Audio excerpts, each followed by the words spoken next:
नारद आपको याद है, राजा दशरथ जी गुरु वशिष्ठ के पास गए थे। राजा दशरथ जी ने जाकर कहा, गुरु वशिष्ठ महाराज मुझे कुछ मार्गदर्शन चाहिए। गुरु वशिष्ठ महाराज ने कहा, दशरथ जी आपको क्या मार्गदर्शन चाहिए? राजा दशरथ ने कहा, गुरु वशिष्ठ जी आप तो जानते हैं मेरी कितनी उम्र बीत गई है जी, मुझे पुत्र चाहिए, आप मुझे कुछ मार्गदर्शन करें, मैं क्या कर सकता हूं? तब गुरु वशिष्ठ महाराज ने कहा, दशरथ जी आपकी कुल की परंपरा में शिव है, आपके कुल देवता महादेव है। राजा दशरथ जी की कुल परंपरा देखे तो उसके कुल देवता तो महादेव, भले बाद में कोई विचारधाराओं ने कवर कर लिया, बात अलग है। बाकी मूल में जो शिव महापड़ अंतर्गत देखे तो राजा दशरथ जी के संपूर्ण पूर्वज सभी शिव भक्त रहे,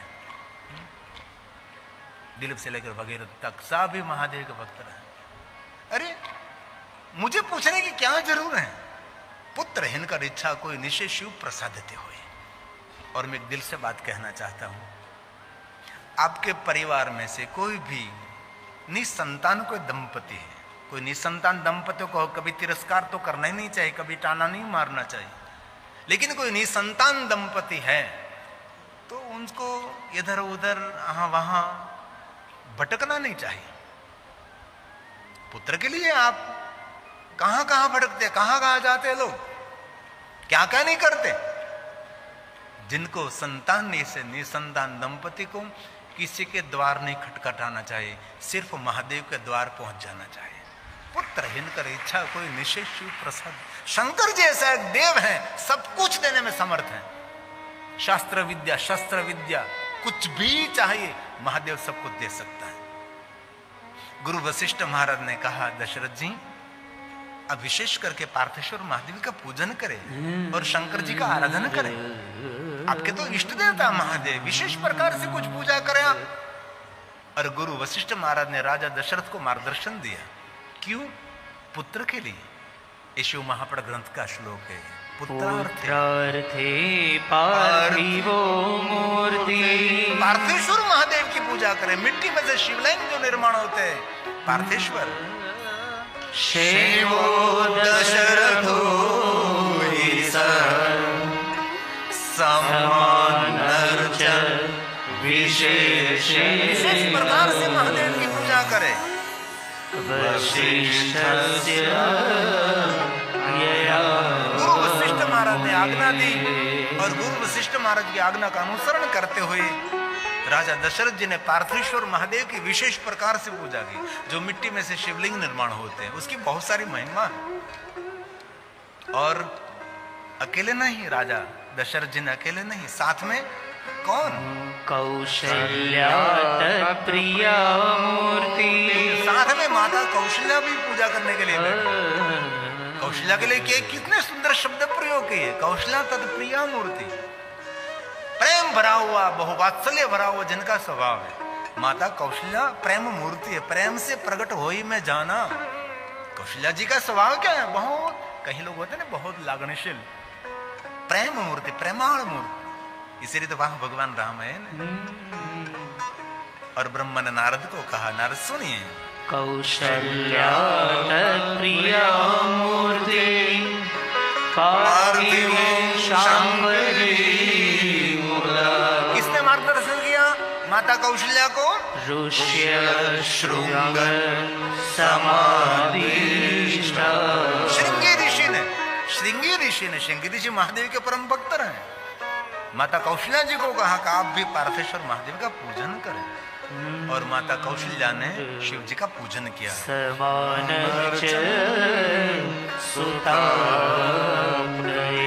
ये कथा श्लोकात्मक है, कथा सूत्रात्मक है। कथा में ऐसी कोई बात नहीं सुनानी चाहिए जो अर्थविहीन हो। माता कौशल्या ने पूजा की पार्थेश्वर महादेव की। और साथ में कौन? और भी साथ में है सुमित्रा सुमित्रा जी महादेव की पूजा करने के लिए बैठ गई। और सुमित्रा के लिए क्या कहा? वो तो पहले से महादेव की भक्त थी, वो तो बचपन से भगवान शंकर जी की उपासना करती थी सुमित्रा को। सबके साथ मित्रता का भाव रखती थी, सबके साथ सखा भाव रखती थी। ये सुमित्रा सबके साथ निस्वार्थ मित्रता, सुमित्रा, कोई स्वार्थ भरी हुई मित्रता नहीं, कोई स्वार्थ नहीं, ऐसी मित्रता रखने वाली। और मूल में से महादेव के परम भक्त स्वयंभू शिव भक्त है सुमित्रा जी। और तीसरी कैकेयी नृपवल्लभा, कैकेयी जी पूजा करने के लिए बैठ गई। कैकेयी कौन है? नृपवल्लभा, राजा को बहुत वहाली थी। नृपवल्लभा सब साथ में बैठकर भगवान महादेव का पूजन करने लगे, पार्थेश्वर महादेव की पूजा करने लगे। और भगवान महादेव को पता लगा और शंकर भगवान ने श्री हरि को कहा कि हरि जाइए आप राजा दशरथ जी का आंगन पावन करें। और भगवान शंकर जी की आज्ञा सुनी। हर पल श्री हरि भगवान विष्णु जी शंकर जी की आज्ञा का अनुसरण करते हैं।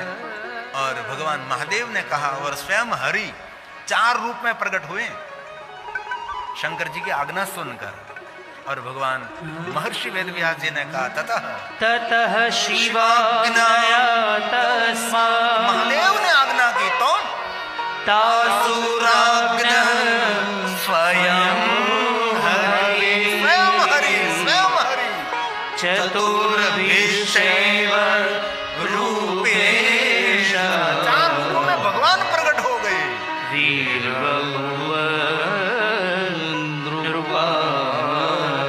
भगवान राम, लक्ष्मण, भरत और शत्रुघ्न राजा दशरथ के आंगन प्रकट हुए हैं। और राम के लिए कहा, राम तो स्वयंभू महादेव का भक्त है। किसी ने राम जी को मार्गदर्शन नहीं किया कि राम जी आप भगवान महादेव की भक्ति करिए। राम का सहज स्वभाव महादेव की भक्ति रही। मैं तो बहुत संक्षेप में आपके समक्ष कहने का प्रयास करता हूं। कथा का विस्तार करना सरल है, लेकिन कथा संक्षिप्त कहना बहुत कठिन है। राम स्वयंभू महादेव के भक्त हैं। रोज पार्थेश्वर महादेव का पूजन करे राम जी। राम भाल में भस्म का त्रिपुंड करे, राम स्वयं रुद्राक्ष को धारण करे। और अपने में स्थिर रहने वाला देवता राम, दूसरों में स्थिर नहीं। हम लोग तो दूसरों के घर में रहते हैं, पड़ोसी का चिंतन, राहबर का चिंतन, मित्रों का चिंतन, सगे संबंधियों का चिंतन, दूसरे के घर में रह रहकर हमारा घर हम भूल जाते हैं। राम जी का स्वभाव क्या वर्णन है? एक श्लोक में भगवान व्यास ने गाया, राम सहजो नित्यम्, राम जी का सहज स्वभाव है। क्या स्वभाव है? पार्थिव समपूज्यत, सुंदर सुंदर मिट्टी में से शिवलिंग बनाकर पार्थेश्वर महादेव का पूजन करे राम जी। राम जी पूजा करे, पार्थेश्वर महादेव की पूजा करे। और इससे पहले क्या करे? भस्म रुद्राक्षधारी अपने में स्थिर रहते हैं।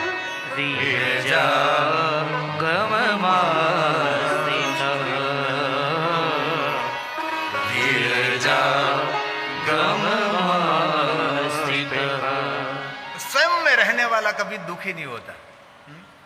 लेकिन हम लोग हमारे में कम रहते हैं। हम लोग दूसरों का चिंतन करते, दूसरों का मनन करते। आपकी आप तो संभालो। भगवान राम जी ने बहुत सारे शिवलिंगों के, राम की शिव भक्ति अपरंपार है। उनकी शिव भक्ति के बराबरी कोई कर भी नहीं सकता ये राम जी। जब पिताजी के आज्ञा का अनुसरण करने के लिए यात्रा के लिए निकले तो गंगा के तट पहुंचे। गंगा के तट पहुंचकर पहला काम क्या किया? गंगा में स्नान करके केवट की उपस्थिति में भगवान महादेव की पूजा करने लगे। केवट तो खड़ा रहे, हम गंगा में स्नान करें और हम भगवान शिव का पूजन करें। ये रामचरितमानस। तब मज जनु कली रघुकुल नाथ, सिर मुकुट रघुकुल का। हे राम जी ने स्नान किया गंगा में, और गंगा में स्नान करके क्या किया? पूजी पार्थिव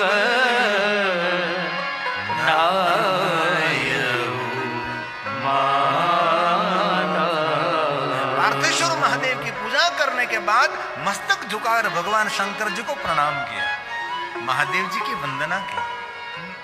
राम जी और लखन जी पार्थेश्वर महादेव का पूजन करते थे। और माता सीता क्या करती थी? गंगा जी की स्तुति करते थे। माता गंगा को कहती थी, हे माँ हमारी रक्षा कर जो, हमारा मनोरथ पूर्ण कर जो माँ। गंगा जी की स्तुति करती थी माता सीता। सिय सुर सरी कहे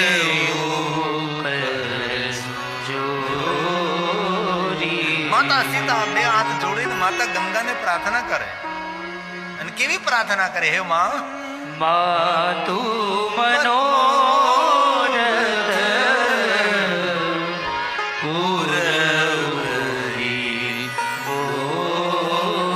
हे माँ मारी रक्षा करजे, माँ मारा सौभाग्य ने रक्षा करजे, माँ मारा मनोरथ पूर्ण करजे।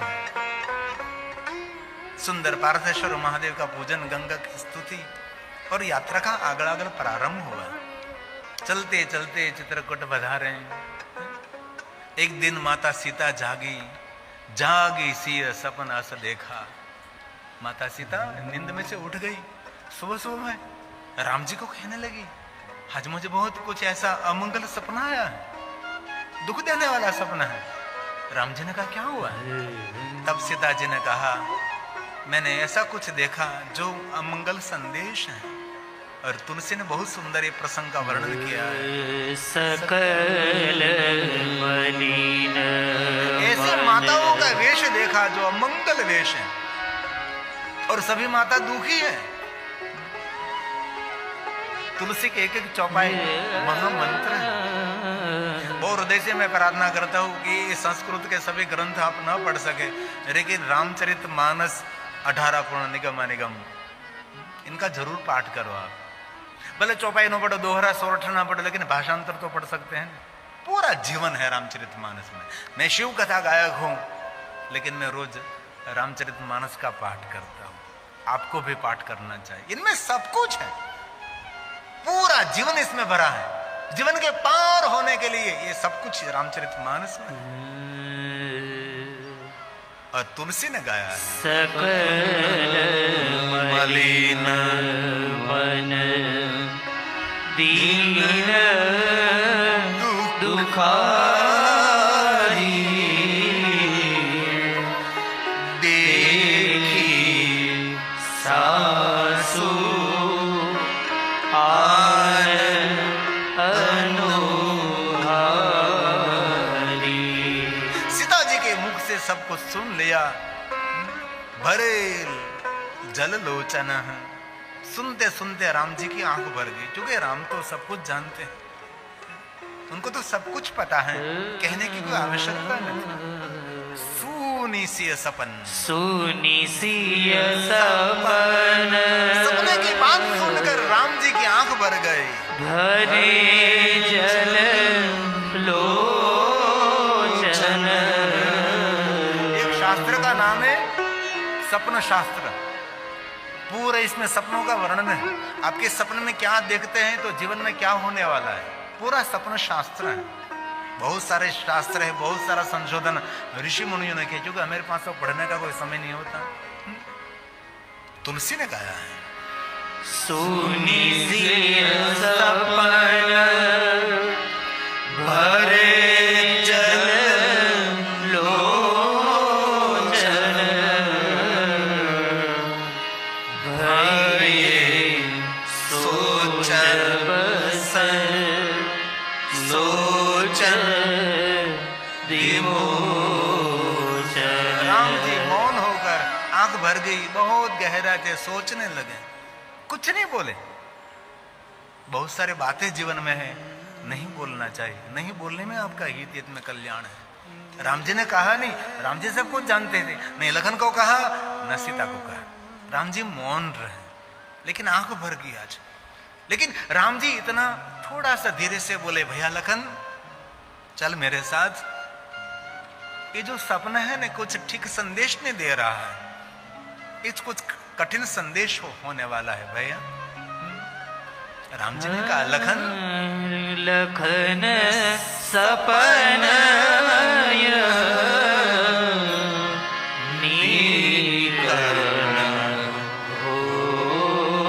ये जो सपना की बात सुन रहा हूं, ये कोई सही है कठिन कुचा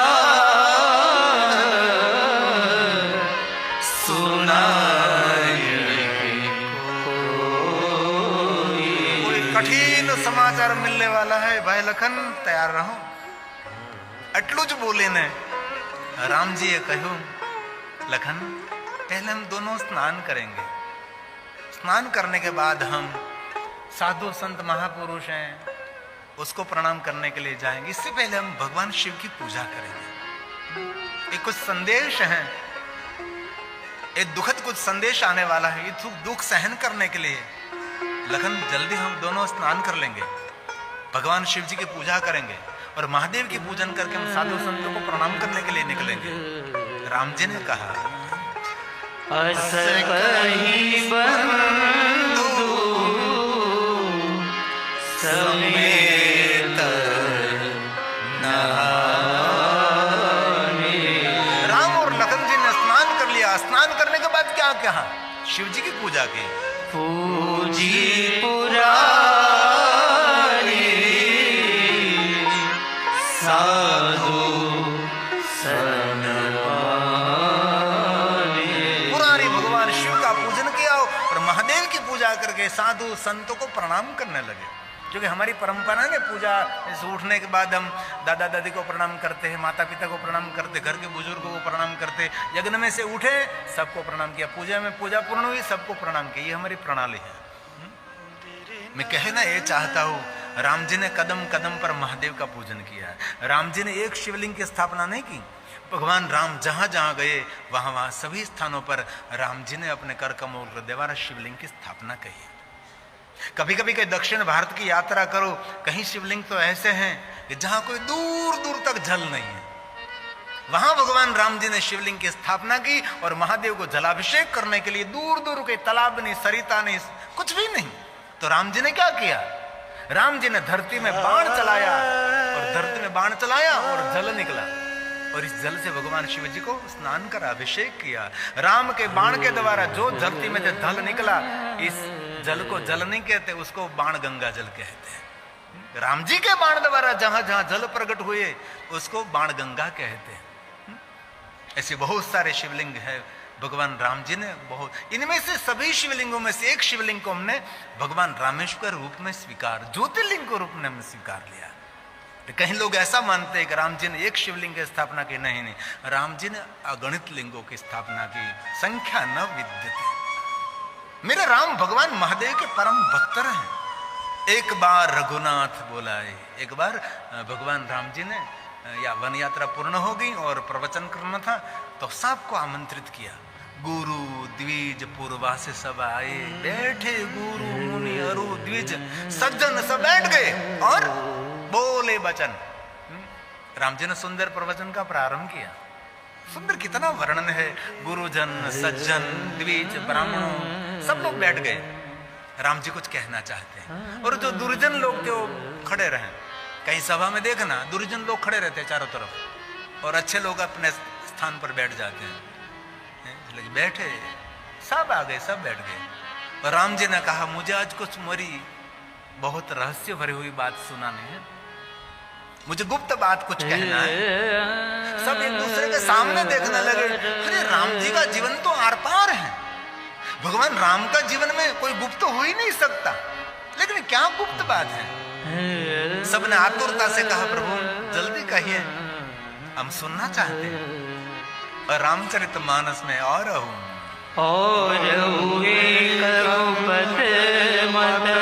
मेरा गुप्त मत है, अभी तक मैंने किसी को नहीं कहा, मैं पहली बार बोल रहा हूँ। राम जी बोले, सुनिए नगरवासी गुरुजन द्विज ब्राह्मण सब सुनिए, मैं मेरा रहस्य आपको खोलता हूँ आपके सामने। राम जी बोले और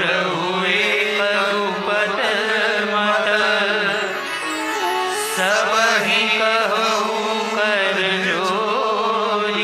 राम जी ने सबके सामने हाथ जोड़ लिया, हाथ जोड़ कर कहते हैं बहुत ध्यान से सुनिए, मेरी गुप्त बात मैं सुनाना चाहता हूँ। तब राम जी ने हाथ जोड़कर नगरवासियों को क्या कहा?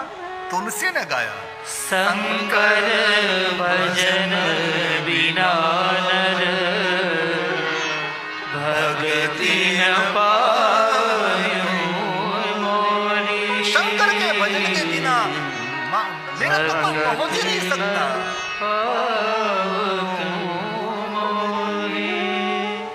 मुझे तक पहुंचने के लिए पहले तो भगवान शंकर की भक्ति करनी चाहिए। हम तो लगातार सालों से कहते भगवान शिव मूल है। जिन्होंने मूल का जतन नहीं किया, समझो उसका वृक्ष सुरक्षित नहीं है।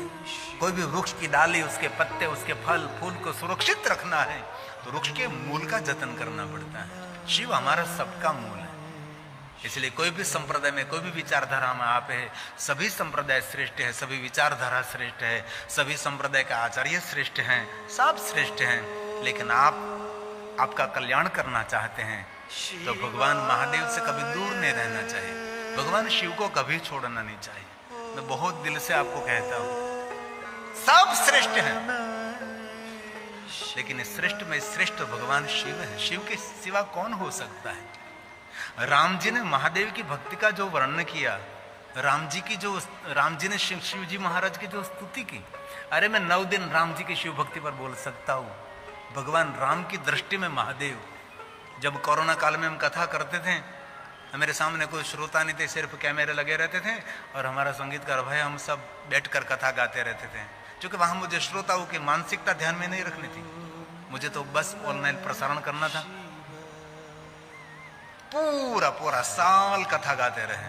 तब मैंने राम की दृष्टि में शिव, स्तुति भगवान राम जी ने गाई। राम जी की दृष्टि में महादेव कितने श्रेष्ठ हैं। सुंदर स्तुति है, राम जी के मधुर शब्द हैं। प्रणाम करता हूं महादेव, मेरे प्रणाम का स्वीकार करो शंकर भगवान।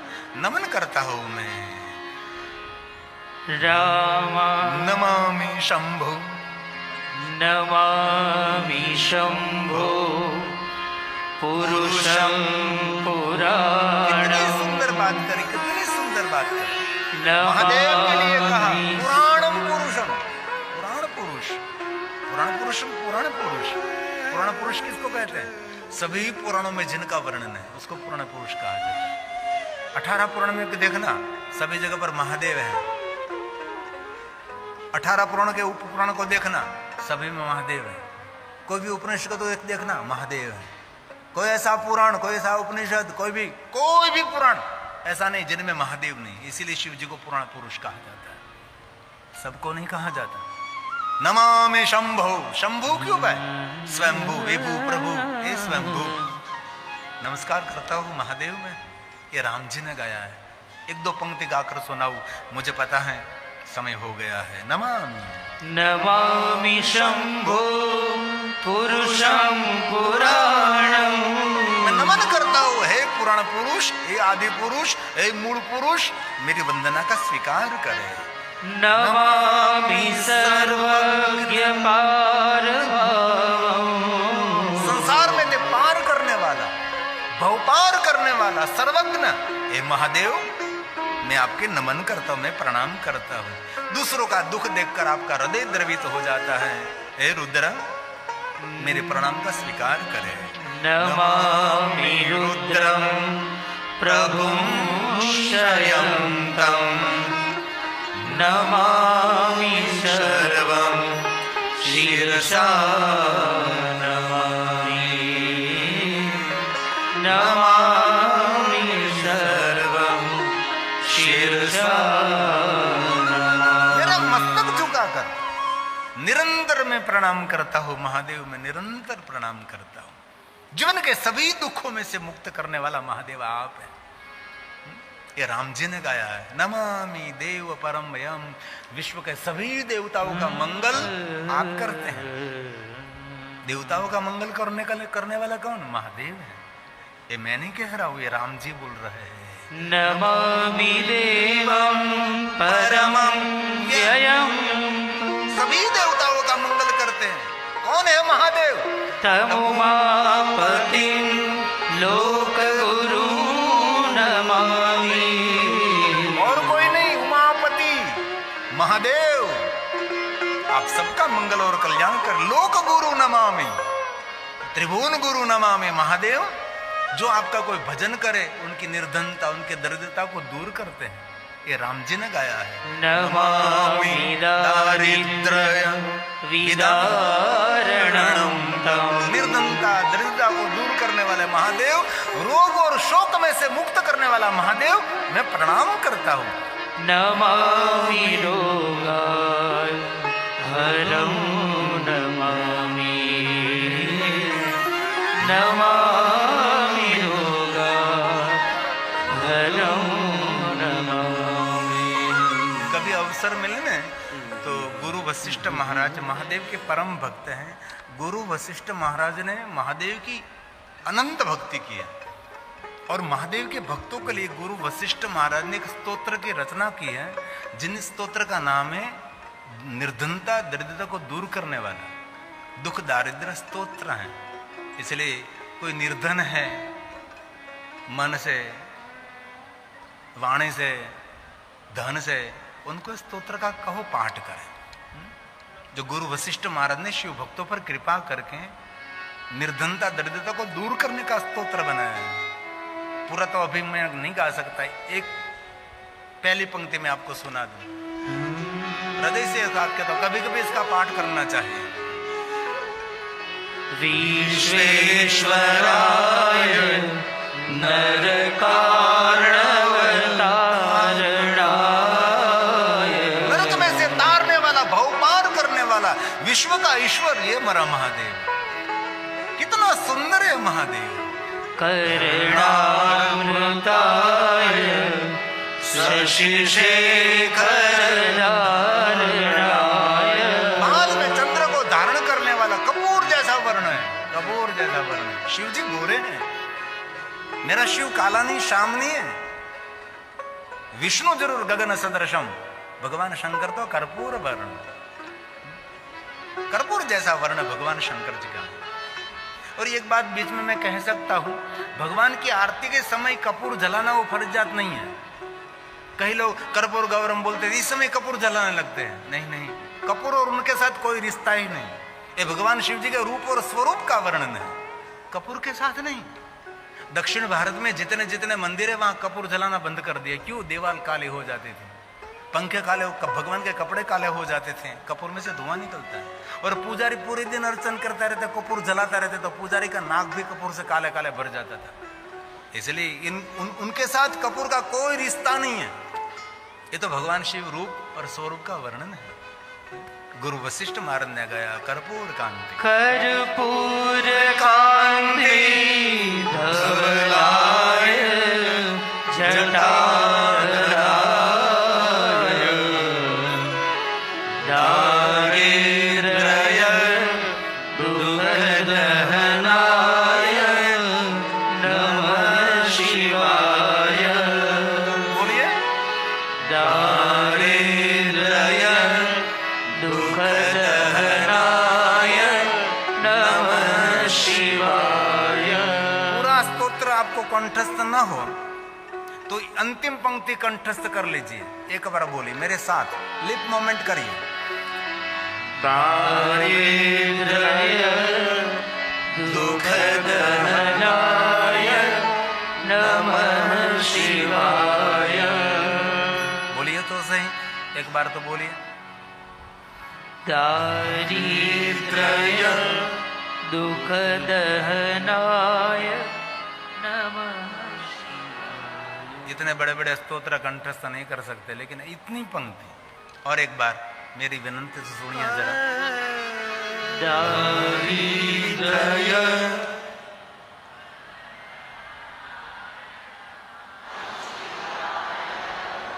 धीमी धीमी आवाज। और एक बार, इतने भाई बहन आप बैठे हैं, आवाज कितनी गूंजनी चाहिए। आपकी भी थोड़ी ध्वनि वायुमंडल में मिश्रित हो जाए, आपके शब्दों को भी आहुति इस पर्यावरण और प्रकृति में मिल जाए, ये अवनी में मिल जाए। थोड़ी सी आवाज निकालिए साथ में भाव से। दारिद्र्य दुख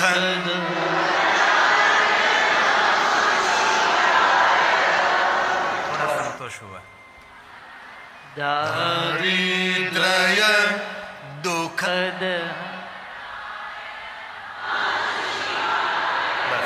पूरा स्तोत्र आपको कंठस्थ न हो कोई बात नहीं, आपके बदले में मैं पाठ कर लूंगा।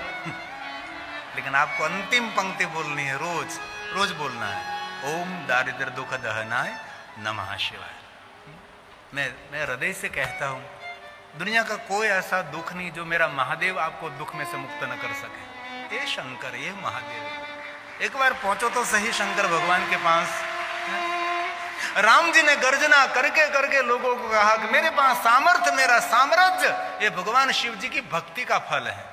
कदम कदम पर राम जी ने गर्जना करके, शिव महाप्रगट ने राम की शिव भक्ति का सुंदर वर्णन है। और एक बात कहूं, भगवान राम और सती का संवाद है। मैंने पूरा पाठ तैयार कर रखा है। अभी कोई छत्तीसगढ़ उड़ीसा की बॉर्डर पर से कोई संत लोग आए थे, वहां का लोग सभी मिलने के लिए आए थे। बापू, जहां सती ने सीता का रूप लेकर जो राम जी के पास गई थी, ये स्थान वहां है। तो मैं कहता हूं जरूर मैं वहां कथा करने के लिए आऊंगा। जब आऊंगा तब राम जी और सती का सुंदर संवाद शिव महापुराण में। सती के मन में जो संशय था राम के प्रति, ये रामचरितमानस में भी कथा है, लेकिन शिव महापुराण ग्रंथ में श्लोकात्मक कथा है। और राम जी ने कैसे उसका निवारण किया, उसके संशय का, ये बात शिव महापुराण ग्रंथ में है। मेरे कहने का भाव यह है कि राम जी महादेव के परम भक्त हैं। कृष्ण कोई कम नहीं है, पूर्ण महादेव का भक्त, संपूर्ण शिव जी को समर्पित कृष्ण जी हैं। हम वृंदावन गए थे तो वहां हमने कृष्ण की शिव भक्ति पर हमने 9 दिन कथा करी थी। लेकिन मुझे कहना नहीं चाहिए, लेकिन एक थोड़ी सी दुख की बात कहता हूं मैं, नहीं कहना चाहिए, मभम में कहूंगा। हमारा जो जजमान था ना, वो पर्ण वैष्णव था, इसलिए उन परंपरा का जो मंदिर थे वहां गए। बहुत सुंदर आश्रम था, बहुत सुंदर व्यवस्था, रहने की हॉल की व्यवस्था थी, सब बुक कराया वहां। हॉल बुक कराया कि सरस मेरे भक्त सगे सब यहाँ रहे वृंदावन में। तो बाद में वो एडवांस लेते थे बुक करने के लिए। तो इसने पूछा कि राम कथा है, भागवत कथा है, गीता जी का प्रवचन क्या है? तो मेरे जजमान श्री ने कहा मैं वैष्णव हूँ और इसीलिए मुझे इच्छा है कि यहाँ शिव महापुराण कथा का आयोजन करना है। वो हम यहाँ शिव कथा करने नहीं देते हैं, ये अभी भी रोग है इन संप्रदाय का। उनका मैं नाम दे सकता हूँ लेकिन मैं नहीं देता। बाद में मैंने फोगला आश्रम में शिव महापुराण कथा का गायन किया। फोगला आश्रम कैसे भी ट्रस्टी भी मिलने के लिए आए। बहुत सारी बातें अभी भी ये रोग है। और मैं दिल ठोक कर कहता हूं कि जिनके पास महादेव नहीं है ना, उनका कभी उद्धार भी नहीं। शंकर ही उद्धार करने वाला है, सबका मंगल करने वाला शिव ही शिव है। लेकिन इस शिव से क्यों वंचित रहते आप?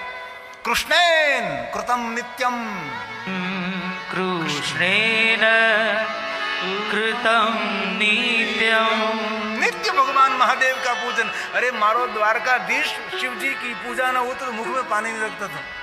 ये कृष्ण भगवान, महादेव का परम भक्त द्वारकाधीश भगवान कृष्ण जी, मुख में कभी पानी नहीं रखा। कदम कदम पर महादेव का पूजन। 5 पांडवों को शिव भक्ति का मार्गदर्शन भगवान द्वारकाधीश। अरे कुंती महादेव की परम भक्त रही। कभी आप दमन की ओर जाओगे, कुंतेश्वर महादेव का सुंदर शिवलिंग है, माता कुंता ने स्थापित किया है। कुंती का नियम था जहां तक शिव न मिले, शिवलिंग न मिले, वहां तक मुख में पानी नहीं रखती थी ये कुंती। महादेव मूल है। मैं आपका समय ज्यादा ले रहा हूं और आज मैंने कमिटमेंट किया कि 8 बजे तक मैं आपको बिठाने वाला हूं। नहीं बिठाऊंगा। अभी मैं नहीं बिठा सकता मैं, ये कभी नहीं। शिव महापुराण ग्रंथ में कृष्ण की, महादेव की भक्ति का कितना। कृष्ण ने कदम कदम पर सबको कहा कल्याण करना है तो महादेव की भक्ति करो। कोई भी युद्ध कार्य, कोई भी कार्य, कोई भी यात्रा प्रारंभ, पहले शिव पूजा, पहले शिव भक्ति। अरे रुक्मणी का जीवन चरित्र देखो। रुक्मणी ने किसकी उपासना की थी? शंकर जी की। और शंकर जी की उपासना थे भवानी मिली और भवानी ने मिला दिया कृष्ण को। ये शिव महापुराण ग्रंथ की महिमा, ये भगवान व्यास ने गाया है। कृष्णेन च कृतं नित्यं, नित्य महादेव का पूजन। बद्रीय पर्वतोत्तमो, मुझे ने कहा कि हे द्वारकाधीश कृष्ण जी, बद्री आश्रम में जाकर कठिन तप करो। द्वारकाधीश भगवान कृष्ण जी बद्री आश्रम में गए। कितनी सुंदर बात। बद्रीय पर्वतोत्तमो, बद्री पर्वत, बद्री नारायण गए, वहां जाकर शिव की उपासना की। पूजनम पूजनम तु शिवे शिव सप्तमासवनीश्वरे,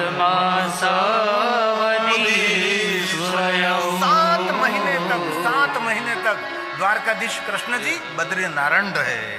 सप्त वासावधि स्वयं। इसलिए कृष्ण भगवान महादेव के परम भक्त हैं। आइए एक मिनट के लिए द्वारकाधीश को भी याद करना चाहिए। कृष्ण है वासुदेवा है।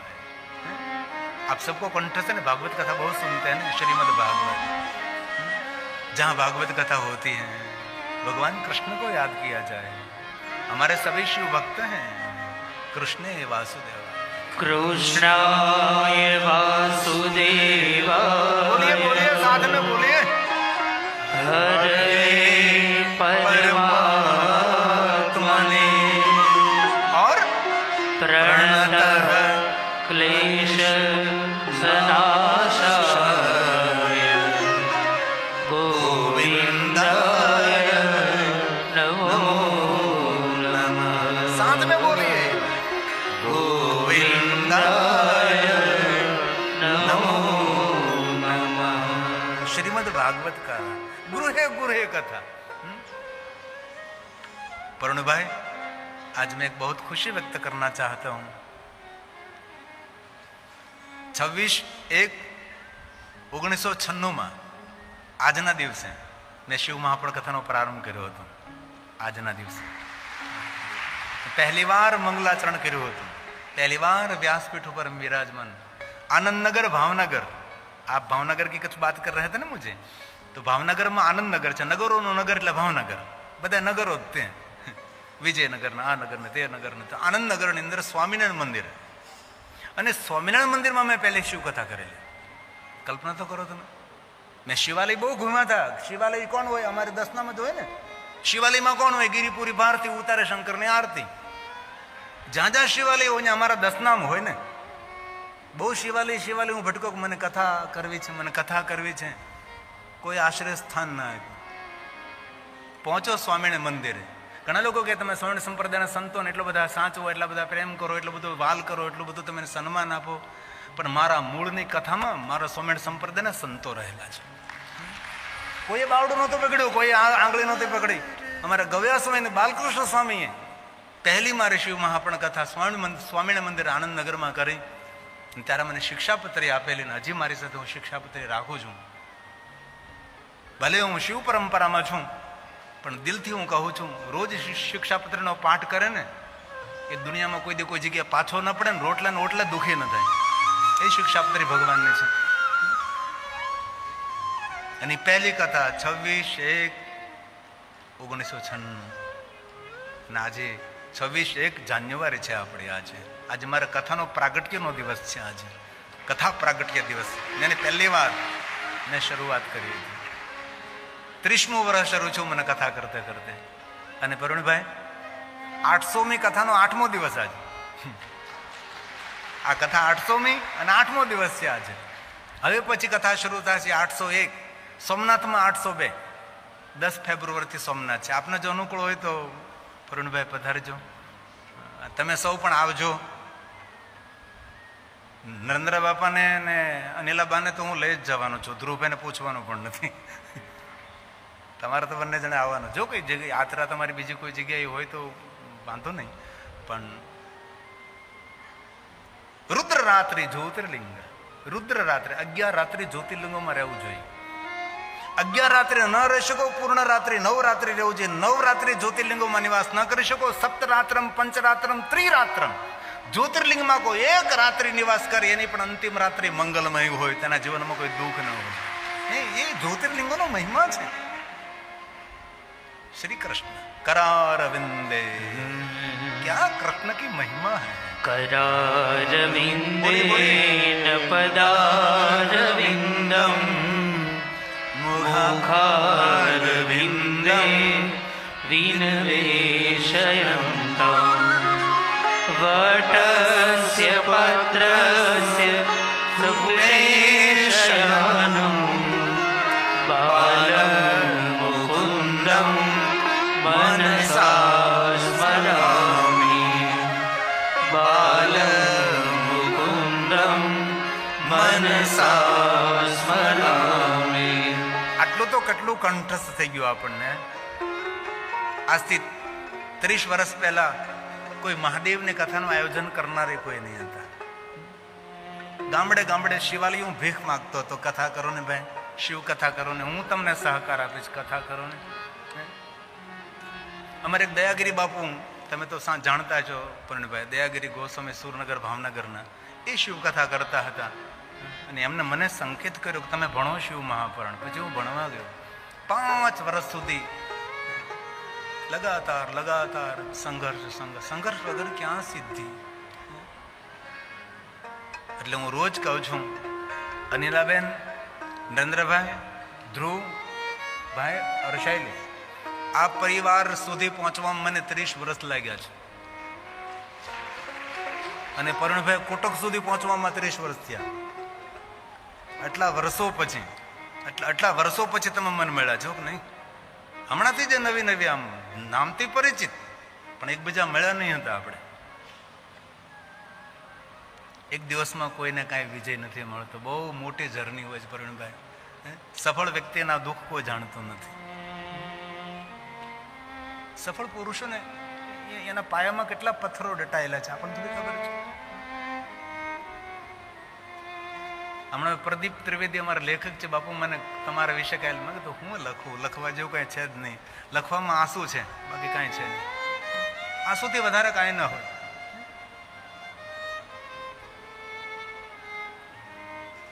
અને આજે મને ગૌરવ થાય છે કે એટલા જબરા માણસ છે, જે સવારમાં મળવા આવ્યો તેને ખબર હોય કે આ માણસ કેટલા જબરા છે. નરેન્દ્રભાઈ, અનિલાબેન, ધ્રુવભાઈ બિલ્ડર એસોસિએશનના પ્રમુખ છે. આપણા અમદાવાદના બિલ્ડર એસોસિએશનના મેન લીડર આ ધ્રુવભાઈ છે. ધ્રુવભાઈ કઈ સામાન્ય માણસ નથી, જે નરેન્દ્રભાઈના દીકરા છે. અને કેટલા નમ્ર વિનમ્ર સરળતાથી ભરેલા છે. અને પૂર્ણભાઈને તો મારા વખાણ કરવા ઓછા પડે. એટલા સત્કર્મ, એટલા કથા પ્રેમી. પછી ભાઈશ્રીની કથા હોય, પછી બાપુજીની કથા હોય, કે આજ મારા ભાગ્ય છે કે મારી કથામાં પણ છે. અરે શિવમાં પણ કથામાં પણ ઉપસ્થિત છે. પણ ટૂંકમાં અહીંયા સુધી પહોંચવા માટે 30 વર્ષ મને લાગ્યા છે, એક દિવસમાં નહીં.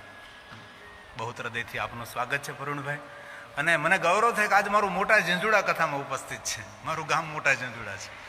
જે ગામમાં મેં લોટ માગ્યો છે, ભિક્ષાવૃત્તિ કરી છે, જે ગામની માગી છાશ પીધી છે. હું ભણતા લોટ માગવા જતો, બોઘરું લઈને, ભિક્ષાન દેહી. ત્યારે કોઈ સારું ઘર હોય તો લોટ આપે. અમારે બાબલુભાઈ ખુમાણ છે, અમારે કાઠી ક્ષત્રિય કહેવાય, કાઠી ક્ષત્રિય. અમને કહેતો હતો કે જ્યારે સમય નો હોય ને ગામ આખામાં લોટ ન માગવો હોય ને તો ફક્ત ગઢમાં જઈ આવવાનું. દરબારો રીતે ગઢ કહેવાય, કાઠી ક્ષત્રિય. એ ગઢમાં માગી લઈએ ને એટલે બોગરું ભરાઈ જાય. ઘણા તમારે ગઢમાં અમારા ક્ષત્રિય કાઠી બહેનો એવી હતી કે છોકરો ક્યાં આખું ગામ ફરવાનું, ક્યારે માગશે, લાવ બેટા બોગરું લાવ, ઘરમાં જઈને આખું બોગરું લોટનું ભરી દે, જા બેટા ઘરે વયો જાવે. એ આ કાઠી ક્ષત્રિય, એ આ બાબલુભાઈ. અને મને યાદ છે, હું 7મું 8મું ભણતો, લોટ માગતો હતો, ભિક્ષાવૃત્તિ. લોટ માગવાનો નિયમ હોય પરુણભાઈ કે ચપ્પલ ના પહેરાય. ચપ્પલ પહેરીને લોટ માગવા જાય ને તો ગામના લોકો બોલે, ખબર બાબલુભાઈ? ખુલ્લા પગે લોટ માગવા જવું. જો ચપ્પલ પહેરીને લોટ માગવા જઈએ તો બાબા બહુ નસીબદાર થઈ ગયા, ચપ્પલ પહેરીને લોટ માગવા નીકળ્યા છે. નહીં બોલવાના લોકો શબ્દો બોલે. પણ એટલું મને યાદ છે, જેના ઘરેથી મને લોટના બોઘરા ભરી દીધા છે એનું અભરે ભરાણું છે. પણ એ પણ તમને હું કહી શકું છું કે લોટ માગવા હું જતો હતો, ભણતા ત્યારે કોઈના ઘરે જતો હતો ત્યારે કોઈ કહેતા કે મારા જ હાથ હારા નથી, એટલે હાથ હારા નથી એટલે લોટ નહીં આપી શકો, મારા હાથ નથી હારા. અત્યારે હું જોઉં છું એના દીકરાઓ નથી હારા, એના દીકરાઓ સારા નથી. આ મારા જીવનના અનુભવો છે બધા. અને કોઈ પણ હોય એકદમ મુઠ્ઠી ઉછેરો જ માનવી હોય છે.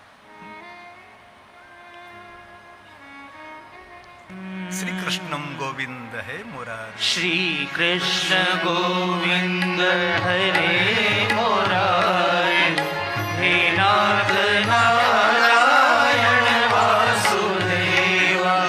શ્રી કૃષ્ણ ગોવિંદ હરે મુરારી, હે નાથ નારાયણ વાસુદેવા. કેટલા સુંદર બોલી શકો છો.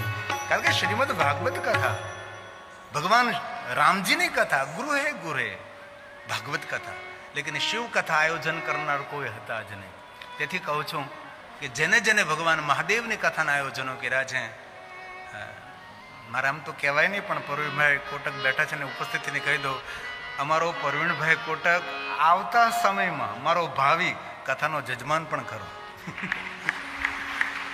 બાપુ એવી અમદાવાદમાં કથા કરવી છે ને, કીધું ભગવાન જ્યારે અંજર કરે ત્યારે. અને મારા કથાનો જજમાન મારો મહાદેવ છે. રુદ્ર એવન સંશય, રુદ્ર એવન, સાક્ષાત રુદ્ર તુલ્ય છે. રોજ હું પગે લાગુ નરેન્દ્ર બાપાને, અમારા અનિલાબાને રોજ પગે લાગુ, મને આશીર્વાદ આપે રોજ.